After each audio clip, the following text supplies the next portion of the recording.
بسم اللہ الرحمن الرحیم۔ السلام علیکم ورحمۃ اللہ وبرکاتہ۔ محترم سامعین و ناظرین، آج ہمارے ساتھ موجود ہیں گلگت سے ہمارے دوست ناصر صاحب، جو یہاں بنگالہ طلبہ مسجد کے خطیب ہیں اور اس کے ساتھ ساتھ اسلامک انٹرنیشنل یونیورسٹی اسلام آباد کے اسٹوڈنٹ بھی ہیں، MPhil کا آخری مراحل کے اندر ہیں۔ تو ان سے کچھ سوالات ہیں ان کی حالات سے، اور ان کا تعلق گلگت سے ہے۔ اس حوالے سے کچھ سوالات ان سے کرنے ہیں کہ اس وقت حکمرانوں کے اندر سیاسی ایک ہلچل مچی ہوئی ہے کہ گلگت کو وہ علیحدہ ایک صوبہ بنانا چاہ رہے ہیں پاکستان کا، حالانکہ گلگت اصل میں کشمیر کا حصہ ہے، اور ہماری رائے بھی یہ ہے کہ گلگت کشمیر کا حصہ ہی رہنا چاہیے۔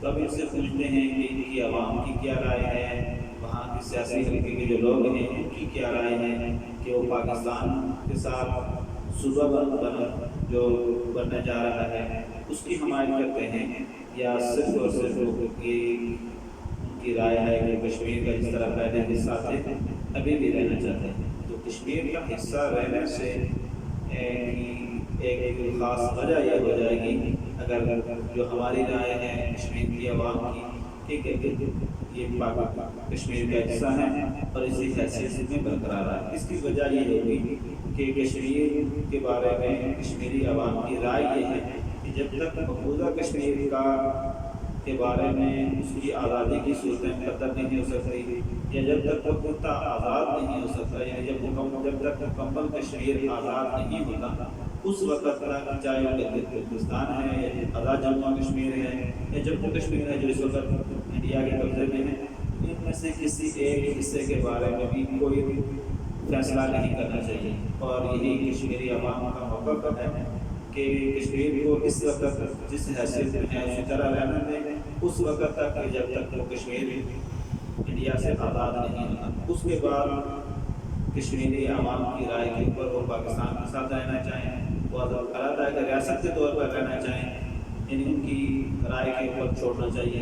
تو آج ان سے پوچھتے ہیں کہ ان کے ہاں کیا، ان کی کیا ذاتی کیا رائے ہے کہ یہ پاکستان کا صوبہ بنے کی رائے رکھتے ہیں، یا جس طرح کشمیر کا ایک حصہ ہے اسی طرح برقرار ہے۔ اگر صوبہ بن جاتا ہے تو انہیں کیا چیزیں سہولتیں ملیں گی، کیا جو محرومیاں ایسی ہیں جو انہیں نہیں ملی اور صوبہ بننے کے بعد ان کو مل جائیں گی، یا اسی طرح اگر صوبہ نہیں بنتا تو پاکستان کے اندر کن محرومیوں کی یہ شکار ہیں کہ صوبہ نہ ہونے کی وجہ سے۔ تو ان سے ملتے ہیں۔ السلام علیکم۔ وعلیکم السلام ورحمۃ اللہ وبرکاتہ۔ شاہ صاحب، آپ کا میں بہت زیادہ مشہور ہوں۔ آپ نے اپنا قیمتی وقت نکال کر آپ نے ہمیں موقع دیا تاکہ ہم پاکستانی عوام کے سامنے گلگت بلتستان کے مسائل کو اجاگر کر سکیں۔ آپ کا بہت زیادہ مشہور ہوں، جزاک اللہ۔ اب آپ کے سوال کی طرف میں جاتا ہوں۔ آپ نے جو سوال کیا گلگت بلتستان کشمیر کا حصہ ہے، تھا، یقیناً اس میں کوئی شک نہیں۔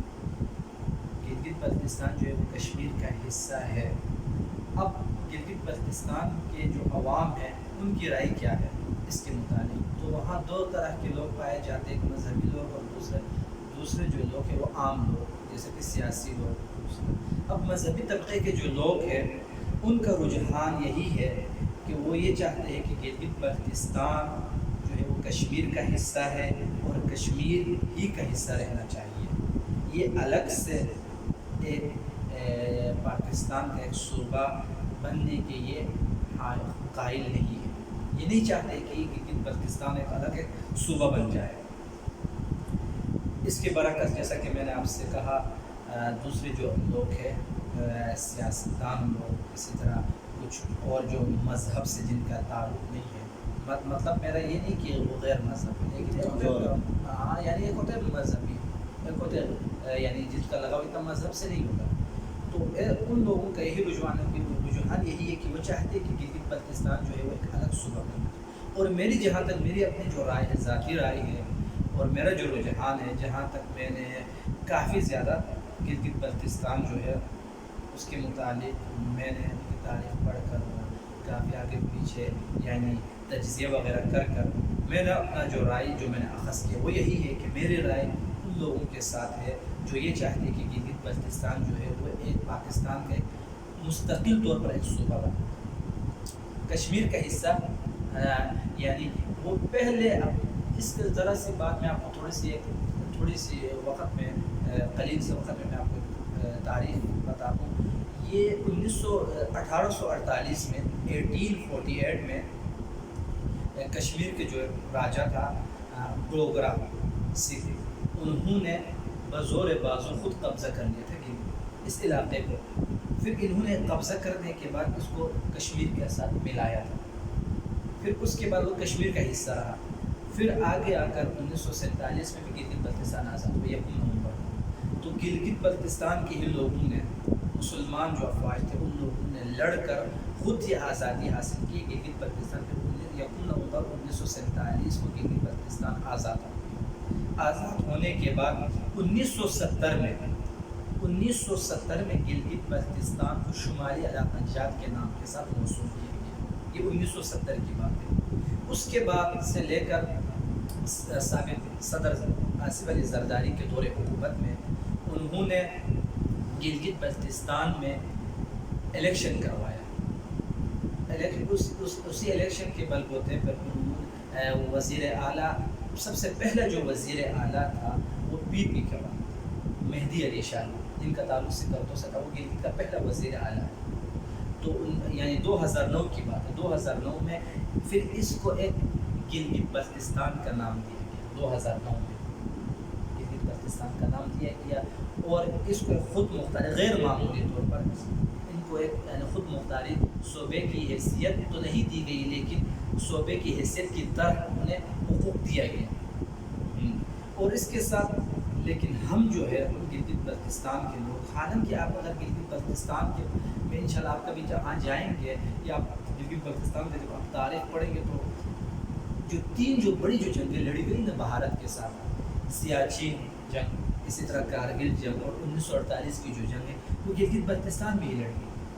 اسی طرح پوری دنیا کی جو سب سے جو دوسرے نمبر پر جو بلند ترین جو چوٹی ہے کیٹو، وہ گلگت میں پائی جاتی ہے۔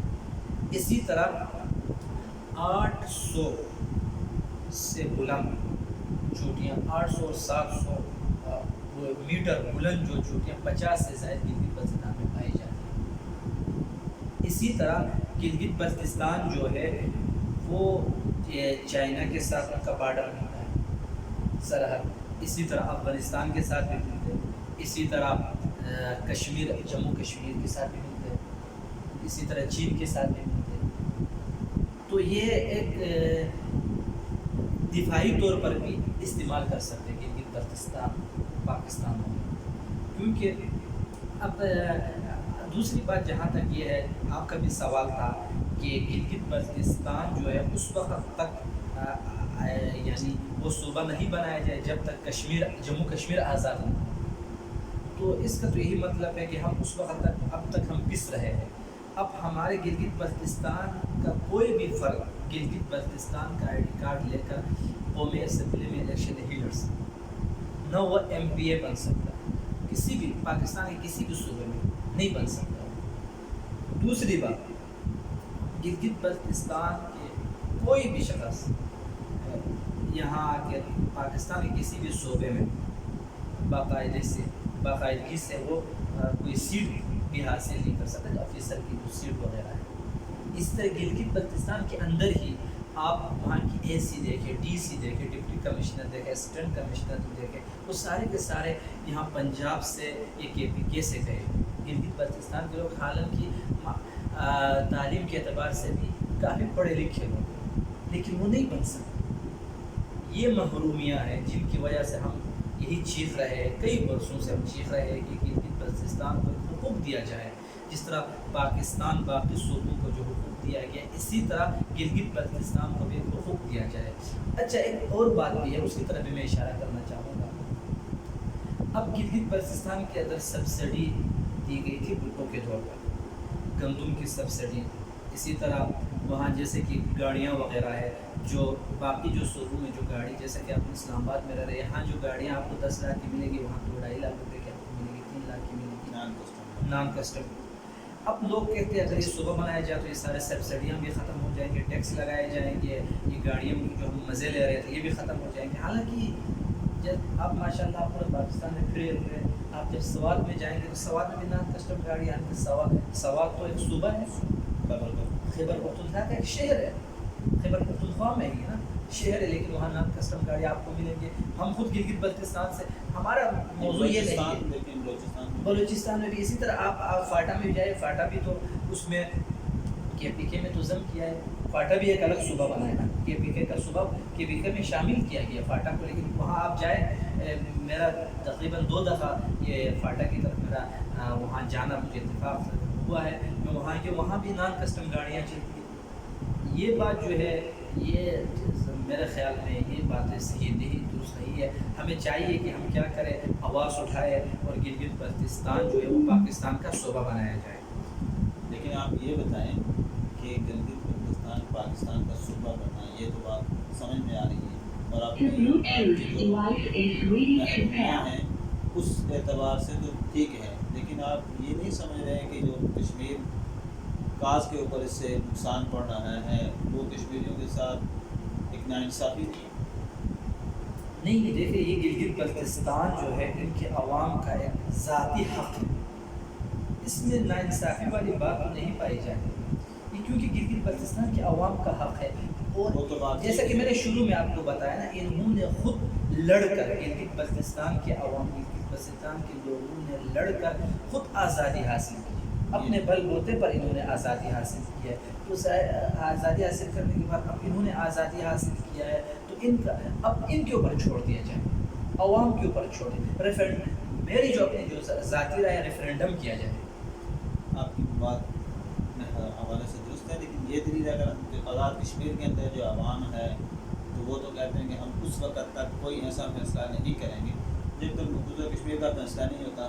حالانکہ مقبوضہ کشمیر کی عوام نے خود آزادی حاصل کی ہے، اور وہ ساری چیزیں جو آپ محرومی کا رونا رو رہے ہیں وہ ساری چیزیں ہم کشمیر کے اندر رہنے کے باوجود ہم پاکستان کے اندر دیکھیں نا، پاکستان جو ہے اس وقت اگر دیکھا جائے 3 اکائیاں ہیں، ایک آزاد کشمیر، دوسرے نمبر پر جموں کشمیر، تیسرے نمبر پر ہے گلگت بلتستان۔ یہ میں زیادہ دور نہیں جانا چاہتا کیونکہ ہماری جو گفتگو ہے وہ کافی لمبی ہو جائے گی، تو میں مختصر انشاءاللہ کسی وقت ہمیں ٹائم ہے تو ہم اس بات کو بھی چھیڑیں گے۔ اب یہ جو 3 اکائیاں ہیں تو گلگت اب آزاد کشمیر تو وہ تو آزاد ہو، اب انڈیا جو ہے، انڈیا کا یہ دعویٰ ہے ہندوستان کا، یہ تینوں علاقے ہمارے تھے، یہ متنازع علاقے تھے، ان میں سے جموں کشمیر اور یہ کیا کہتے ہیں گلگت بلتستان بھی اور آزاد کشمیر بھی، یہ تینوں ہمارے علاقے، ان کا یہ دعویٰ ہے۔ اسی طرح اب اقوام متحدہ نے بھی باقاعدگی سے پاکستان کا حصہ نہیں بنایا، ان کو متنازع علاقے ان کے چارٹر پہ یہی درج ہے۔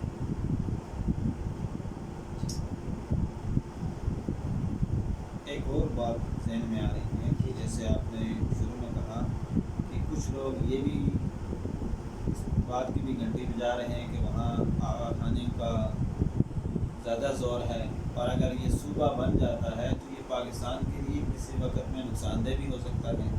اگر وہاں آغا خانی کا زیادہ ہولڈ رہا اور انہوں نے اپنے قدم جما لیے تو وہ پاکستان کی سرحد کے اعتبار سے بھی پاکستان کو کافی نقصان دہ یہ گلگت کا یہ علاقہ ہو جائے گا۔ تو آپ کیا کہہ رہے ہیں، وہاں آغا خانیوں کا اثرات کتنے ہیں اور وہ کس لیول تک ہیں؟ آپ کا سوال ماشاءاللہ بڑا اچھا سوال کیا آپ نے۔ دیکھیں، میں اس بات کا بالکل بھی قائل نہیں ہوں، یہ ایک یعنی مذہبی جنگ چھڑانے کی کوشش کر رہے کچھ لوگ، حالانکہ ایسی کوئی بھی بات نہیں ہے کہ وہ افغانی اسٹیٹ، افغانی ریاست بنا دیا جائے گا، اس کو گلگت بلتستان فلاں کیا جائے گا۔ یہ صرف اور صرف گلگت بلتستان کے جو عوام ہیں ان کو آپس میں لڑانے کے لیے یہ ایک لوگوں کی اپنی ایک سازش ہے۔ میں بالکل بھی قائل نہیں ہوں، کیونکہ گلگت بلتستان کے اندر جو اکثریت جو ہے وہ آغا خانی کی نہیں ہے، کیونکہ جو گلگت بلتستان میں جو رہنے والے ہیں وہ بخوبی جانتے ہیں گلگت بلتستان میں اکثریت جو ہے وہ اہل سنت والجماعت کے ہے، اس کے بعد تشیع حضرات ہے، آغا خانی بہت ہی کم ہے، یہ اقلیت میں ہے، آغا خانی بہت ہی کم ہے۔ اور اگر یہ بنا سکے تو بھی نہیں بنا سکیں گے. یہ صرف اور صرف ان کو آپس میں لڑانے کی کوشش کر رہے ہیں. اور حالانکہ اس وقت جو ہے گلگت بلتستان کا جو امن ہے الحمدللہ ثم الحمدللہ بہت اچھا ہے. گلگت بلتستان اس وقت پورا امن ماحول میں ہے. آغا خانی وہاں پہ کسی اچھی پوزیشن میں نہیں ہے، یہ آپ کا کہنا یہ ہے. جیسے آپ کو مثال دی جائے کہ اس وقت اہل تشیع جو پاکستان کے اندر ہیں، ہم یہی رونا رو رہے ہیں کہ وہ 1% ہیں، 2% ہیں، 3% ہیں، 4%. لیکن آپ نے محرم الحرام کے حالات دیکھے کہ وہ 4% ہونے کے باوجود بھی پوری اہل سنت کے اوپر وہ حاوی ہوتے ہیں. اور اس وقت جو بڑی جتنی بھی سیٹیں ہیں ان کے اوپر، اور اسی طرح جو صحیح یعنی معنوں میں جو ایسے ادارے ہیں جن کا پوری قوم کے اوپر ہولڈ ہے، ان کے اوپر ان کے اندر یہ لوگ موجود ہوتے ہیں. اور کفر چاہے تھوڑا بھی ہو اس کی سپورٹ وہ جیسے حدیث مبارکہ کے اندر آتا ہے کہ یہ کفر کیا ہے، ایک ہی ملت ہے، یہ آپس میں الکفر ملت ہوا. ایسی صورت وہاں بھی بن سکتی ہے. دیکھیں نا، پہلی بات تو یہ ہے، دیکھیں اسلام جو ہے، اسلام اس چیز کی اجازت نہیں دی. اب آغا خانی اگر اچھی پوزیشن میں ہے تو وہ کس محنت کی وجہ سے. اب ایک شخص دیکھیں نا، اب میں مسلمان ہوں، میں کہوں کہ میں مسلمان ہوں، میں محنت نہیں کروں گا، میں بس بیٹھوں گا، تو مجھے پھر اس کا پھل نہیں ملے گا جب تک میں محنت نہ کروں، جب تک میں ہاتھ پیر نہ چلاؤں. اب تعلیم کے اعتبار سے ہمارے گلگت بلتستان میں جو سب سے جو جن کا معیار اچھا ہے وہ آغا خانی کمیونٹی کا ہے. یہ تعلیم کے اعتبار سے بہت ہائی ہے، انہوں نے محنت کی ہے. اب ظاہر سی بات ہے، اب آپ محنت کریں گے، میں محنت نہیں کروں گا تو آپ اچھے پوسٹ پہ چلے جائیں گے، آپ کی پوزیشن بھی اچھی ہوگی، میری پوزیشن اچھی نہیں ہوگی کیونکہ میری تعلیم اتنی نہیں ہے، میں نے محنت اتنی نہیں کی ہے. یہ اب اس کا جو لیول ہے، اس کا جو داغ ہے، ہم اس طرف نہیں لے جائیں گے. یہ ہماری اپنی کوتاہی، اپنی غلطیاں ہیں. یہ ساری بات آپ کی ٹھیک ہے، غلطیاں ہماری ہیں، ہم نے پہلے اس بات کو سوچا نہیں ہے. لیکن اس غلطی کے اوپر ایک اور غلطی کرنا کہ کوئی ایسا قدم اٹھانا جس کی وجہ سے پھر ہمیں نقصان ہو جائے. ایک تو تعلیمی اعتبار سے اگرچہ وہ لوگ مضبوط ہیں، دوبارہ ہم صوبے کی کوئی ایسی بات کر دیتے ہیں جس سے ان کو فائدہ ہو جاتا ہے، تو یہ ایک غلطی کو دوبارہ دہرانا ہو گیا. پہلی بات تو یہ ہے نا، اگر دیکھیں آپ کا جو سوال ہے یہ آغا خانی اسٹیٹ بننے کا، اگر آپ کیا گارنٹی دے سکتے ہیں کہ پاکستان کا اگر اس کو یہ صوبہ نہ بنایا جائے، اس کو کشمیر کا حصہ بنایا جائے تو پھر کیا بننا ناممکن ہے؟ اس میں یہ ہوگا کہ ابھی یہ متنازع ہے اور اس سے یہ فائدہ وہ نہیں حاصل کر سکے. اگر وہ اسٹیٹ بن جاتا ہے جی اس کے اندر وہ ساری چیزیں موجود ہو جائیں گی ان کو آگے بڑھنے کے اندر. ابھی تو متنازع ہے اور وہ کشمیر کا حصہ ہے، اور کشمیر سارا ہی تقریباً متنازع ہی ہے، یعنی آزاد کشمیر کا چھوٹا سا ایک حصہ ہے اور اس کے اندر بھی اس طرح کا وہ نہیں ہے. لیکن جب یہ اگرچہ علیحدہ ایک ریاست بن جاتی ہے اور وہاں اس طرح کے لوگ آ کر اپنا قبضہ جما لیتے ہیں تو پھر یہ ہے کہ یہ پاکستان کے لیے جس طرح بنگلہ دیش کو علیحدہ کرنا پڑا، کہیں ایسا نہ ہو جائے. بالکل. اس کا جو دیکھو نا، اس کا جو سب سے بڑا جو ہے وہ عوام پر پڑ جاتا ہے. چلو میں آپ کو تھوڑا سے کچھ باتیں بتا دوں. اب جیسا کہ شاید میں نے آپ کو پہلے بھی بتایا تھا، ابھی اگلے مہینے میں جیسا کہ الیکشن شروع ہونے والا ہے، اس سے پہلے وہاں گلگت بلتستان میں نون لیگ کی حکومت تھی، کشمیر میں بھی ایسا ہی تھا. اب ان کا حکومت اب نگران ہے، اس وقت نگران چلا رہے ہیں، وزیر اعلیٰ نگران وزیر اعلیٰ اس وقت چلا رہے ہیں گلگت بلتستان کو. اب الیکشن ہو گیا، الیکشن ہونے کے بعد ہو سکتا ہے کہ تحریک انصاف جو ہے وہ جیت دے، حکومت ان کی آ جائے گی گلگت بلتستان میں. تو پچھلے دفعہ جو نون لیگ کی جو حکومت تھی، وہاں کے جو کچھ وزرات ہیں نون لیگ کے، میں آپ کو نام بھی بتا سکتا ہوں. اسی طرح سکردو سے ابراہیم صناعی، اسی طرح دیامر سے دو حیدر خان پاکستان مسلم لیگ نون کے، اسی طرح دیامر سے حاجی گلبر خان JUI سے، جیسے کہ ابراہیم صناعی کا میں نے آپ کو نام بتایا، سکردو ضلع گانچے سے، ان کا تعلق بھی یعنی نون لیگ سے ہے. اسی طرح ہم آگے آتے ہیں، اسی طرح فدا ناشاد، ان ان کا تعلق بھی سکردو سے ہے۔ اب دیکھیں وہ پہلے نون لیگ کے وزیر، کوئی وزیر جنگلات تھے، کوئی وزیر تعلیم تھے، کوئی کیا تھے، کوئی کیا تھے، لیکن اس کے باوجود اب انہوں نے صرف عہدے کے لیے، صرف وزارت کے لیے انہوں نے نون لیگ کو چھوڑا ہے۔ چھوڑنے کے فوراً بعد پی ٹی آئی نے ان کو ٹکٹ دے دیا ہے۔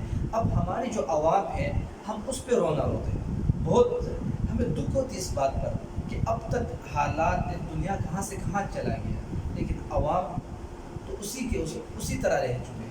اب اس کے باوجود بھی عوام ان کے گن گاتے ہیں، ترانے گاتے ہیں۔ یہ تقریباً 3-4 دن پہلے میں نے یوٹیوب پہ دیکھا، ان کے اوپر ترانے نکالے گئے ہیں۔ یہ کس بات کی طرف اشارہ کر رہے ہیں؟ ہمارے ذہنی جو غلام ہے، ہماری جو تنظیم ابھی تک ہے، تو ہمیں چاہیے ہم ایسے لوگوں کو آگے کیوں لائے جس سے ہمارے جو گلگت بلتستان ہے، ہمارے جو علاقے ہیں، اس کے لیے یہ ایک زہر، مہلک زہر ثابت ہو رہے ہیں ہمارے لیے۔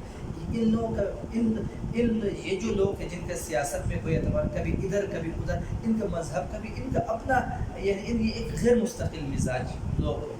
ہم ان کو اپنا رہنما بنائیں۔ ہو سکتے ہیں جیتنے کے بعد اگر یہ جیت جائے تو یہ بھی کل وزیر بنیں گے، یہ پھر گلگت بلتستان میں کس طرف لے جائیں گے؟ تو عوام سے میری گزارش ہے گلگت بلتستان کی ایسے لوگوں کو ووٹ نہ دیا جائے، ایسے لوگوں کی حوصلہ شکنی کیا جائے بجائے حوصلہ افزائی کے۔ ایسے لوگوں کے ترانے گاتے ہیں لوگ، ظاہر سی بات ہے پھر ان کی حوصلہ افزائی ہو جائیں گے،